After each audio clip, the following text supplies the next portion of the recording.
আমাদের সংখ্যা হচ্ছে মিস ইনফরমেশন, ডিসইনফরমেশন, বিভ্রান্তিকর তথ্য, গুজব, এসবগুলো নিয়ে আমরা হচ্ছে বেশি আমাদের হলো কনসার্ন।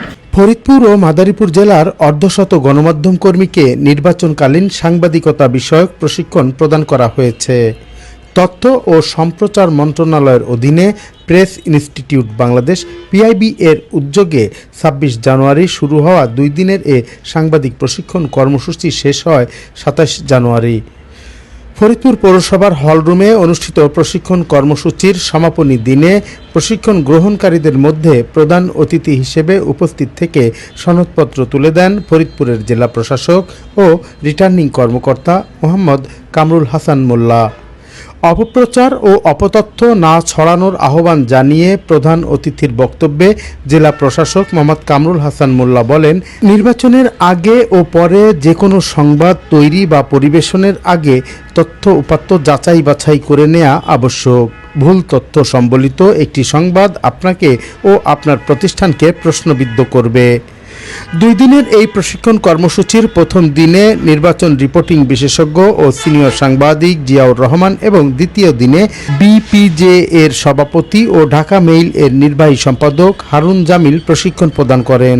2 দিনের এই প্রশিক্ষণ অনুষ্ঠানটি সমন্বয় করেন পিআইবি এর প্রশিক্ষক মোহাম্মদ শাহ আলম। এই জায়গাগুলোতে আপনারা একটু সতর্ক থাকবেন, যেগুলো যারা মিডিয়ার ভাইরা আছেন তারা সতর্ক থাকবেন, কারণ এগুলো কিন্তু এখন নির্বাচনকে প্রভাবিত করবে অথবা শক্তিশালী কোনো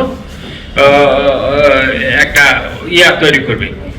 শুধুমাত্র নির্বাচনের স্পেসিফিক দিন না, নির্বাচনের আগেও যারা আপনারা নির্বাচন সংক্রান্ত সংবাদ কভার করেন, আপনাদের মনে হয় যদি আপনারা হচ্ছে যে প্রথমত হচ্ছে একটা সবচেয়ে ভালো নিউজ হচ্ছে যারা সোর্স উল্লেখ করে নিউজ করে যে অমুকে বলেছেন। আর আমি সাংবাদিকতার ছাত্র হিসেবে ব্যক্তিগতভাবে, যদিও আমাদের অনেক সাংবাদিকরা ইউজ করেন, আমি এই শব্দটা আমি পছন্দ করি না। বিশ্বস্ত সূত্রের মধ্যে অনেক গোমর আছে। বিশ্বস্ত সূত্রে মানে এই সূত্রটা ধরেন আপনার মন গড়া কথা বিশ্বস্ত সূত্রে দিয়ে দিতে পারেন, অথবা মনে করেন যে আপনি কাউকে টার্গেট করছেন তাকেও বিশ্বস্ত সূত্রে দিতে পারেন। তা বিশ্বস্ত সূত্রটা কে? নিউজের স্পেসিফিক আপনারা সূত্র উল্লেখ করবেন। আর যদি আপনারা নিউজ তো হচ্ছে আমরা পড়েছি, নিউজ হচ্ছে 3 ধরনের নিউজ। একটা হচ্ছে হার্ড নিউজ, যেটা হলো দৈনন্দিন যে একটা ঘটনা ঘটে সেটার মধ্যে, আর ইন্টারপ্রিটেটিভ নিউজ, যেই নিউজের মধ্যে আপনি মনে করেন যে এটা একটু বিশ্লেষণ করেন যে তথ্যপত্র ডাটা দিয়ে, আর একটা ইনভেস্টিগেটিভ নিউজ। তো আপনারা যখন ইন্টারপ্রিটেটিভ নিউজ করবেন, বিশেষ করে আপনারা হচ্ছে নির্বাচনের আগের দিন, নির্বাচনে বেশি হার্ড নিউজ হবে, কারণ কোন কেন্দ্রে কি অবস্থা এটা হার্ড নিউজ হবে। নির্বাচনের আগে হয়তো ইন্টারপ্রিটেশন থাকবে যে সে এত টাকার মালিক, এত টাকার এই ধরনের বিভিন্ন নিউজ করবেন।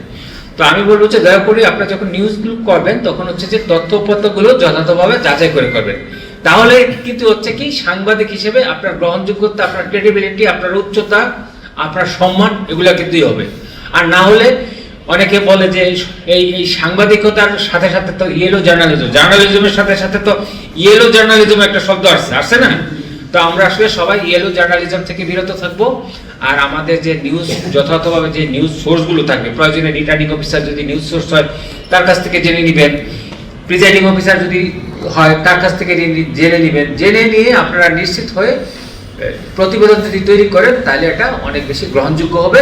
এবং এটা শুধু আপনার ব্যক্তিগত গ্রহণযোগ্যতা না, আপনার পত্রিকাকেও একটা অন্য স্ট্যান্ডার্ডে নিয়ে যাবে, যে ওই পত্রিকা এই ধরনের নিউজ করে না, এই ধরনের ট্যাবলয়েড টাইপের নিউজ করে না।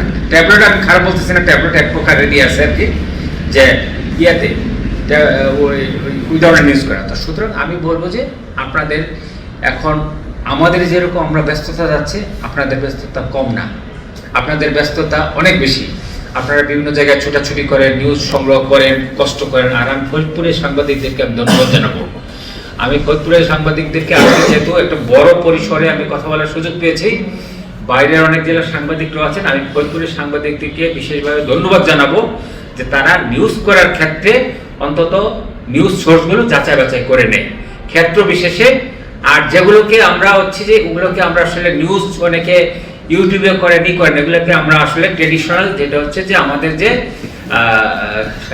মূল ধারার যে নিউজ পেপার অথবা মূল ধারার যে মিডিয়া আমরা মনে করি না।